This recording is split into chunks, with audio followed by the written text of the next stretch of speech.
Hi, ഇന്ന് നമ്മൾ discuss ചെയ്യാൻ പോകുന്ന ടോപ്പിക്കാണ് Python for data science. So ഇതിൽ നമ്മൾ ഡിസ്കസ് ചെയ്യാൻ പോകുന്നത് എന്താണ് പൈത്തൺ, ഡേറ്റാ സയൻസ് എന്താണ്, ഡേറ്റാ സയൻസിന് വേണ്ടിയിട്ട് എങ്ങനെയാണ് പൈത്തൺ ഉപയോഗിക്കുക, ആൻഡ് ഓൾസോ ഡേറ്റാ സയൻസിൽ വരുന്ന ഇമ്പോർട്ടൻറ്റ് സ്റ്റെപ്സ് എന്തൊക്കെയാണ്, ഈ സ്റ്റെപ്സിൽ കൂടെ എങ്ങനെയാണ് ഡിഫറെൻറ്റ് പൈത്തൺ ലൈബ്രറീസ് ഉപയോഗിക്കുക.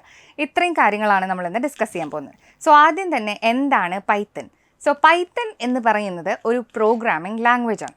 സോ ഇനീഷ്യലി ഇത് ഡെവലപ്പ് ചെയ്തിട്ടുണ്ടായിരുന്നത് 1980s സോ 1980s ആയിരുന്ന സമയത്ത് പൈത്തൺ അത്ര പോപ്പുലർ ആയിരുന്നില്ല. പ്രോഗ്രാമേഴ്സിൻ്റെ ഇടയിലൊക്കെ വളരെ ദുർലഭമായിട്ടാണ് പൈത്തൺ ഉപയോഗിച്ചിട്ടുണ്ടായിരുന്നത്. ഇനി 2000 ആയ സമയത്ത് പൈത്തൺ എന്ന് പറയുന്നതിൻ്റെ ലെവൽ തന്നെ മാറിത്തുടങ്ങി. പിന്നീട് പൈത്തൺ എന്ന് പറയുന്നത് വളരെ പോപ്പുലറായി തുടങ്ങി. അതെന്തുകൊണ്ടാണെന്ന് വെച്ചാൽ പൈത്തൺ എന്ന് പറയുന്ന ലാംഗ്വേജിൻ്റെ ഫീച്ചേഴ്സ് കൊണ്ട് തന്നെയാണ്. സോ പൈത്തൻ്റെ ഫീച്ചേഴ്സ് എന്ന് പറയുമ്പോൾ പൈത്തൺ വളരെ സിമ്പിളാണ്.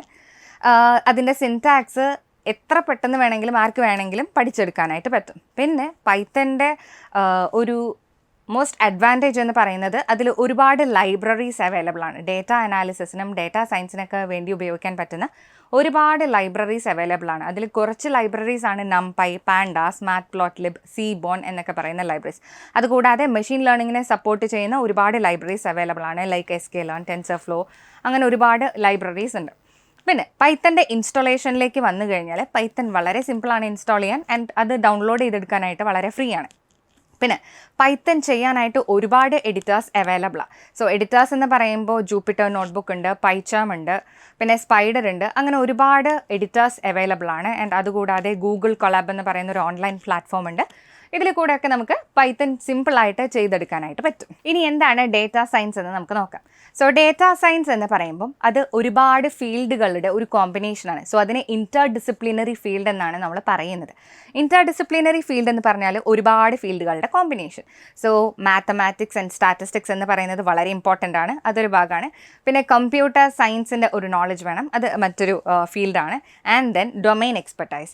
സോ ഈ മൂന്ന് കാര്യങ്ങളുടെയും കോമ്പിനേഷനാണ് ഡേറ്റാ സയൻസ് എന്ന് പറയുന്നത്. സോ മാത്തമാറ്റിക്സ് ആൻഡ് സ്റ്റാറ്റിസ്റ്റിക്സ് എന്ന് പറയുന്ന സമയത്ത് അതിൽ നമ്മൾ ചെറിയ ക്ലാസ്സിലൊക്കെ പഠിച്ചിട്ടുണ്ടാവും. സ്റ്റാറ്റിസ്റ്റിക്സ്, പ്രോബബിലിറ്റി ഡിസ്ട്രിബ്യൂഷൻസ് ഒക്കെ നമ്മൾ പഠിച്ചിട്ടുണ്ടാവും. സോ അത് മാത്രമല്ല, അതിനെ കൂടെ കുറച്ചും കൂടി ഹയർ ലെവൽസ് ആയിരിക്കും അതിലുണ്ടാവുക. സോ അത് ഉണ്ടായിരിക്കണം. പിന്നെ കമ്പ്യൂട്ടർ നോളജ്, കുറച്ച് ബേസിക് ആയിട്ടുള്ള കമ്പ്യൂട്ടർ നോളജ് വേണം. പിന്നെ പൈത്തൺ അറിഞ്ഞിരിക്കണം, കുറച്ച് മുമ്പ് പറഞ്ഞ പോലെ പൈത്തൺ അറിഞ്ഞിരിക്കണം.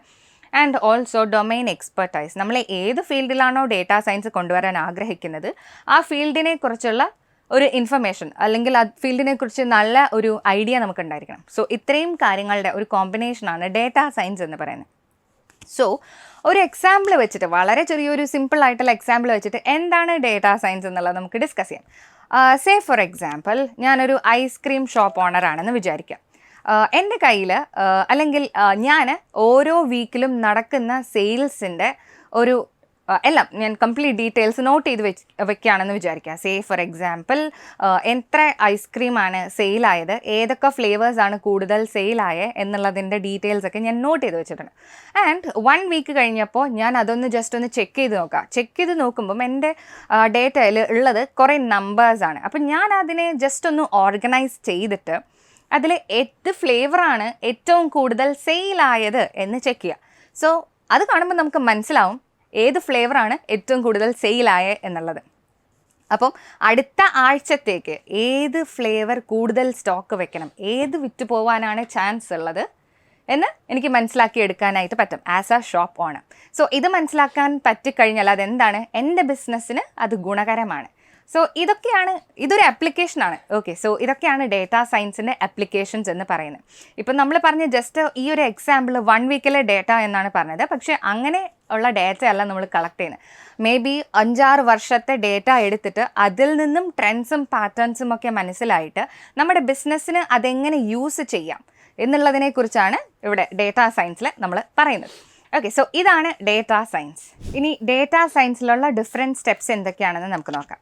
സോ അതിൽ ഏറ്റവും ആദ്യത്തെ സ്റ്റെപ്പാണ് ഡേറ്റ കളക്ഷൻ എന്ന് പറയുന്നത്. സോ ഡേറ്റ നമ്മൾ ആദ്യം തന്നെ നന്നായിട്ട് കളക്ട് ചെയ്യണം. ഡേറ്റ എന്ന് പറയുന്നത് ഡിഫറെൻറ്റ് സോഴ്സുകളിൽ നിന്നും നമുക്ക് ഡേറ്റ കളക്ട് ചെയ്യാൻ പറ്റും. ഫസ്റ്റ് ഓഫ് ഓൾ എന്താണ് ഡേറ്റ? ഡേറ്റ എന്ന് പറഞ്ഞാൽ എൻ്റെ പേര്, അതൊരു ഡേറ്റയാണ്. എൻ്റെ കോൺടാക്ട് നമ്പർ, അത് മറ്റൊരു ഡേറ്റയാണ്. എൻ്റെ ഇമെയിൽ ID, അത് വേറൊരു ഡേറ്റയാണ്. സോ ഇതൊക്കെ എന്താണ്? ഇതൊക്കെ ഡേറ്റയാണ്. ഓക്കെ, അപ്പോൾ ഈ ഡേറ്റ ഒക്കെ നമ്മൾ ആദ്യം തന്നെ എന്ത് ചെയ്യുന്നു, കളക്ട് ചെയ്യുന്നു. അതെല്ലാം കളക്ട് ചെയ്തതിന് ശേഷം ഡേറ്റയിനെ പ്രീ പ്രോസസ്സ് ചെയ്യണം. ഡേറ്റ പ്രീ പ്രോസസ്സിങ്, അതാണ് സെക്കൻഡ് സ്റ്റെപ്പ് എന്ന് പറയുന്നത്. സോ ഡേറ്റ പ്രീ പ്രോസസ്സിങ്ങിൽ നമ്മൾ ചെയ്യുന്നത് ഡേറ്റയിലുള്ള ഇമ്പ്യൂരിറ്റീസിനെയൊക്കെ റിമൂവ് ചെയ്യുക എന്നുള്ളതാണ്. നമുക്ക് പല സോഴ്സുകളിൽ നിന്നും കിട്ടുന്ന ഡേറ്റ എന്ന് പറയുന്നത് പല തരത്തിലും പല ഫോർമാറ്റുകളിലും ആയിരിക്കും. സോ അതെല്ലാം നമ്മൾ എന്ത് ചെയ്യണം, നമ്മളത് ക്ലീൻ ചെയ്തെടുക്കണം. ഡേറ്റ പ്രീ പ്രോസസ്സിങ് എന്ന് പറയുന്ന സ്റ്റെപ്പിലൂടെ ഇതെല്ലാം നമ്മൾ ക്ലീൻ ചെയ്ത് എടുക്കണം. ആൻഡ് അത് കഴിഞ്ഞിട്ട് പ്രീ പ്രോസസ്സിങ് കഴിഞ്ഞാൽ പിന്നെ ചെയ്യാനുള്ള അടുത്ത സ്റ്റെപ്പാണ് മോഡൽ ബിൽഡ് ചെയ്യുക എന്നുള്ളത്. സോ ML മെഷീൻ ലേണിങ്ങിൽ മോഡൽ ബിൽഡ് ചെയ്യാനായിട്ടുള്ള ഒരുപാട് അൽഗോറിതംസ് ഉണ്ട്. സോ ഈ അൽഗോറിതംസ് എല്ലാം ഉപയോഗിച്ചുകൊണ്ട് തന്നെ നമുക്ക് മോഡൽ ബിൽഡ് ചെയ്തെടുക്കാനായിട്ട് പറ്റും. വൺസ് മോഡൽ ബിൽഡിങ് കഴിഞ്ഞാൽ പിന്നെയുള്ള അടുത്ത സ്റ്റെപ്പാണ് പ്രെഡിക്ഷൻ ചെയ്യുക എന്നുള്ളത്. ഓക്കെ, സോ ഇത്രയുമാണ് ബേസിക് ആയിട്ടുള്ള ഡേറ്റാ സയൻസിൽ വരുന്ന സ്റ്റെപ്സ് എന്ന് പറയുന്നത്. സോ അഗെയിൻ ഡേറ്റാ സയൻസിലുള്ള ആദ്യത്തെ സ്റ്റെപ്പ് എന്തായിരുന്നു, ഡേറ്റ കളക്ഷൻ. ഡേറ്റ കളക്ഷൻ എന്ന് പറയുന്ന സമയത്ത് നമ്മൾ ഡേറ്റേനെ ആദ്യം കളക്ട് ചെയ്ത് ഡേറ്റയിനെ ലോഡ് ചെയ്യുന്നു, അങ്ങനെയുള്ള പല കാര്യങ്ങളും ചെയ്യുന്നു.